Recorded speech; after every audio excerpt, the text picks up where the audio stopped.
Good morning, students. Welcome to your English class. Your first chapter is The Best Christmas Present in the World. संसार का सर्वोत्तम Christmas उपहार. Before you read, there are some dates or periods of time in the history of the world that are so significant that everyone knows and remembers them.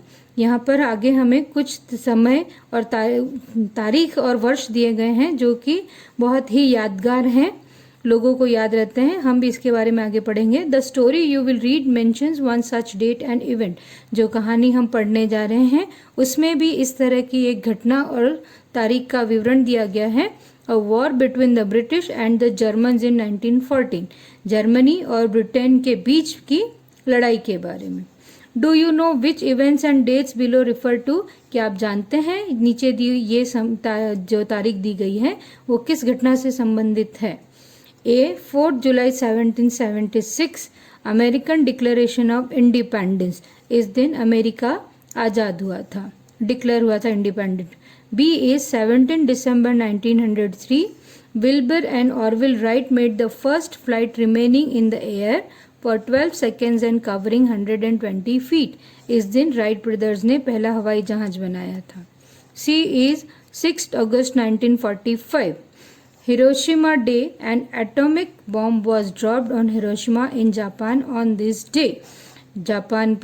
Japan के Hiroshima शहर पर उस दिन atom bomb गिराया गया था जिससे कि बहुत ही नुकसान हुआ था और लंबे समय तक रहा था. D is 30th January 1948 assassination of Mahatma Gandhi.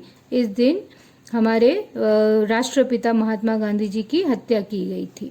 E is 12th April 1961 Yuri A. Gagarin became the first human to orbit the Earth.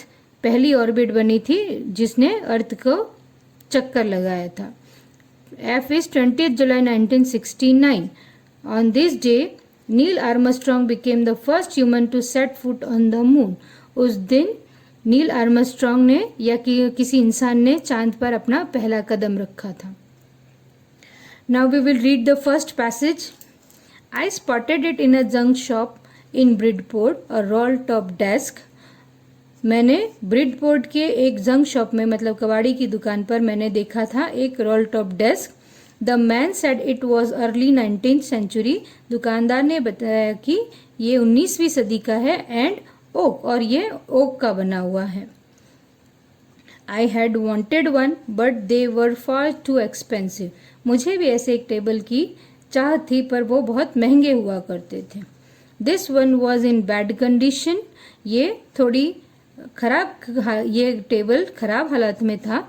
The roll top in several pieces. जो रोल टॉप था उसका ऊपरी हिस्सा जो था घूमने वाला वो टूटा फूटा था. One leg clumsily mended. एक पैर उसका टेबल का एक पैर उसकी मरम्मत की गई हुई थी. Scratch marks all down one side. उस पर कुछ जलने के और टूटने के निशान थे. It was going for little money. ये मुझे कुछ कम पैसों में मिल रहा था. I thought I could restore it. मैंने सोचा मैं इसको ले सकता हूँ. It would be a risk a challenge but I had to have it. ये रिस्क भी हो सकता था और मेरे लिए एक चुनौती थी पर मैंने सोचा कि मैं इसे ले लूं. I paid the man and bought it back to my workroom at the back of the garage. मैंने इसकी कीमत चुकाई और मैं इसे अपने घर के पीछे बने हुए गैरेज में ले आया. I began work on it on Christmas eve. Christmas की पूर्व संध्या पर मैंने इसके मरम्मत के काम शुरू किया. हिंदी अनुवाद.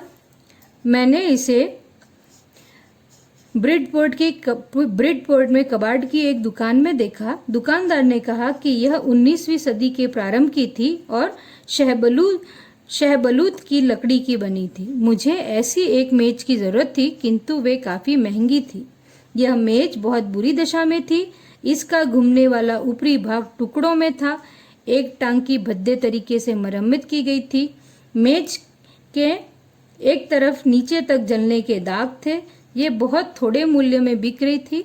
मैंने सोचा मैं इसे दुरुस्त कर लूँगा. यह एक खतरा, एक चुनौती होगी लेकिन मुझे ये लेनी ही थी. मैंने दुकानदार को मूल्य चुकाया और इसे गैरेज के पीछे बने अपने काम करने के कमरे में ले आया। क्रिसमस की पूर्व संध्या को मैंने इसे ठीक करना शुरू किया। आज के लिए इतना ही। अब हम इसके वर्ड मीनिंग्स पढ़ेंगे और अगला हिस्सा नेक्स्ट क्लास में पढ़ेंगे। Word meanings, first one is spotted means saw, found मैंने इसे देखा या पाया।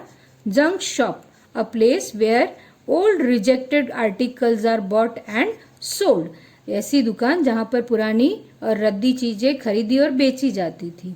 रोल टॉप डेस्क, अ table having upper part revolving, अ टेबल जिसका ऊपरी हिस्सा घूमने वाला होता है। क्लमजीली, इन अ बैड वे, बहुत बुरी हालात में। मेंडेड, रिपेयर्ड, मरम्मत किया हुआ। स्कॉच मार्क्स, बर्न मार्क्स, जलने के निशान।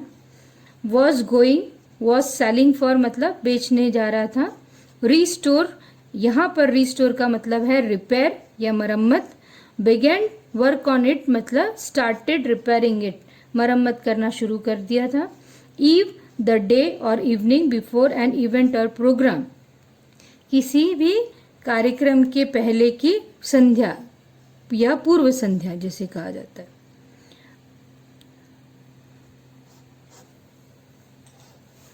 Thank you for today. We will continue in the next class. Bye.